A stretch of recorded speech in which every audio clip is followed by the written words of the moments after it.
Assalamualaikum my YouTube family, welcome back to Improve Your English. In this video we will be discussing one more classification of verb, that is finite and non-finite verbs. So without a further go, let's get started. So what are finite verbs? A verb which changes form and shows tense, यानी कि एक ऐसा verb जिसकी form change होती है और जो form change करता है अपनी और टेंस को शो करता है। यानी वर्ब की फॉर्म्स हम कब चेंज करते हैं? जब हम टेंसेस में बात करते हैं। टेंसेस में किस तरह अकॉर्डिंग टू सब्जेक्ट हम वर्ब की फॉर्म्स चेंज करते हैं। यानी टेंसेस हमें क्या बताते हैं कि कौन सा काम किस वक्त पर हो रहा है। यानी अगर प्रेजेंट टेंस में बात हो रही है तो उसकी सेंटेंस मेकिंग हमने ऑलरेडी सीखी है, तो वर्ब की फॉर्म्स चेंज होती हैं।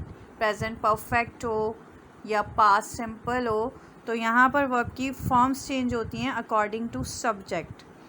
तो अकॉर्डिंग टू सब्जेक्ट जब वर्ब की फॉर्म्स चेंज की जाती हैं, यानी कि ऐसे वर्ब्स जिन पर हम टेंसेस के रूल्स अप्लाई करते हैं वो वर्ब्स हमारे कहलाते हैं फाइनाइट वर्ब्स। इसको कुछ मिसालों से समझते हैं।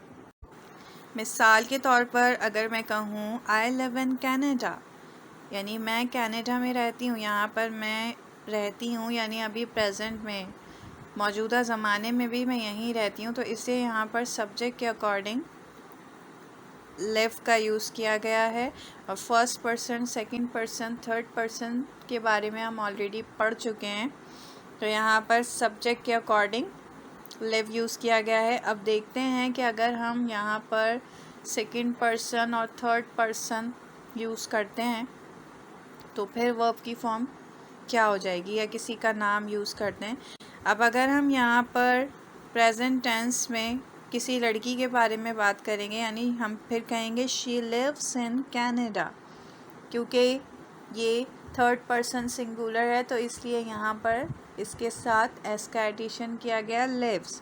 तो ये लिव्स जो है ये यहाँ पर फाइनाइट वर्ब कहलाएगा, क्योंकि अब इसकी फॉर्म चेंज हो गई है। तो ये लिव जो है ये हर सेंटेंस में फाइनाइट वर्ब कहलाएगा, क्योंकि ये फॉर्म अपनी चेंज कर देगा अकॉर्डिंग टू सब्जेक्ट और अकॉर्डिंग टू टेंस। इसी तरह जब हम बहुत सारे लोगों की बात करेंगे तो हम दे यूज़ करेंगे और दे के साथ लिव ही यूज़ किया जाएगा। दे लिव इन कैनेडा, तो यहाँ पर लिव्स कभी लिव यूज़ कर रहे हैं, तो ये यहाँ पर क्योंकि ये वर्ब की फॉर्म चेंज हो रही है बार बार according to subject, according to tense. अगर हम इसी तरह पास्ट टेंस में बात करते तो हम कहते वो रहती थी, शी लिव्ड, तो यहाँ पर भी ये चेंज कर देगा अपनी फॉर्म को, इसलिए ये हमारा कहलाएगा फाइनाइट वर्ब। यहाँ पर आई क्या है? सब्जेक्ट है। लिव्स डिस्क्राइब किसको कर रहा है कि सब्जेक्ट क्या कर रहा है। ठीक है, सब्जेक्ट क्या करता है? लिव इसे डिस्क्राइब कर रहा है, और लिव जो है यहाँ पर ये फाइनाइट वर्ब हमारा कहलाएगा। आई होप कि आपका कॉन्सेप्ट क्लियर हुआ होगा। Let's talk about non finite verb. A verb which doesn't change form and doesn't show tense, यानी एक ऐसा वर्ब जो फॉर्म चेंज नहीं करता अपनी और ना ही टेंस को शो करता है। हम सिंपल वर्ड्स में ये कह सकते हैं कि जो टेंसेस या पर्सन की वजह से चेंज नहीं होता वो हमारा कहलाता है नॉन फाइनाइट वर्ब।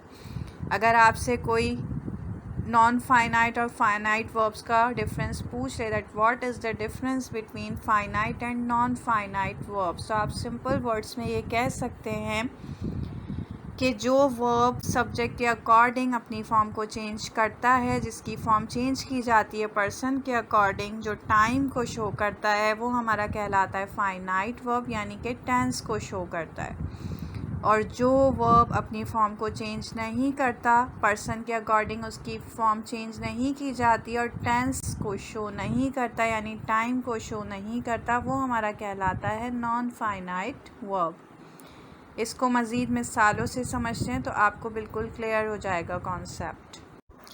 मिसाल के तौर पर अगर हम किसी भी बीमार को ये नसीहत करना चाहते हैं कि आपको मेडिसिन लेनी चाहिए, तो हम कहेंगे यू शुड टेक मेडिसिन। तो यहाँ पर टेक जो है, अब हम इसको चेक करते हैं कि अगर हम सब्जेक्ट को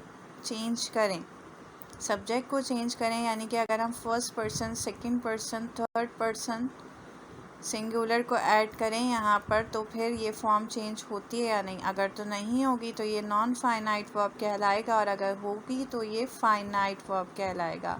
अब यू सेकंड पर्सन है, तो यहाँ पर ये शुड एक मॉडल वर्ब है और ये एक सेंटेंस स्ट्रक्चर है। तो यहाँ पर इसके साथ, इस मॉडल वर्ब के साथ वर्ब की फर्स्ट फॉर्म ऐड की जाती है। तो अगर हम यहाँ पर यू की जगह शी भी यूज़ कर लें, ही भी यूज़ कर लें, या किसी का नाम यूज़ कर लें, तब भी फॉर्म चेंज नहीं होगी। अब क्योंकि ये फॉर्म चेंज नहीं हो रही, टेक्स नहीं हो रहा, फॉर्म बिल्कुल भी चेंज नहीं हो रही, सेंटेंस स्ट्रक्चर सेम है, सब्जेक्ट मतलब डिफरेंट सब्जेक्ट को ऐड करने के बाद भी, तो इसलिए ये टेक हमारा नॉन फाइनाइट वर्ब कहलाएगा। इसी तरह अगर हमें मज़ीद फाइनाइट वर्ब और इनफाइनाइट वर्ब का डिफरेंस करना हो तो किस तरीके से करेंगे। सेकंड एग्जांपल देखते हैं। आई लव राइटिंग, यानी मुझे लिखने से बहुत प्यार है। तो यहाँ पर अब हम चेक करते हैं कि कौन सी फॉर्म है। अब यहाँ पर लव और राइटिंग ये दो वर्ब्स हैं। अब इनमें से फाइनाइट कौन सा है, इनफाइनाइट कौन सा है, सब्जेक्ट को ऐड करने के बाद ये पता चल जाएगा। जो फॉर्म चेंज हो रही होगी वो हमारा फाइनाइट वर्ब कहलाएगा, और जो फॉर्म चेंज नहीं हो रही होगी, सेम रहेगी, वो हमारा नॉन फाइनाइट वर्ब कहलाएगा। अब अगर हम यहाँ पर आई की जगह शी यूज़ करेंगे या किसी का नाम यूज़ करेंगे, तब क्या होगा, ये फॉर्म चेंज हो जाएगी। She loves writing, he loves writing, Ali loves writing. Love यहाँ पर लिंकिंग वर्ड है, और लिंकिंग वर्ड के बाद कोई वर्ब आता है तो हम उसके साथ आईएनजी फॉर्म ऐड करते हैं। इसके बारे में ऑलरेडी मैं अपने प्रीवियस लेक्चर्स में बता चुकी हूँ। तो I love writing, she loves writing, ठीक है, he loves writing, Ali loves writing, they love writing. तो यहाँ पर कौन सा वर्ब चेंज हो रहा है, लव। तो ये जो लव है हमारा, ये फाइनाइट वर्ब कहलाएगा, क्योंकि ये सब्जेक्ट के अकॉर्डिंग अपनी फॉर्म को चेंज कर रहा है, तो इसलिए ये फाइनाइट वर्ब कहलाएगा। और जो वर्ब फिक्स्ड है, यानी कि उसकी फॉर्म में कोई भी तब्दीली नहीं आ रही सब्जेक्ट को ऐड करने के बाद, तो वो हमारा नॉन फाइनाइट वर्ब कहलाएगा।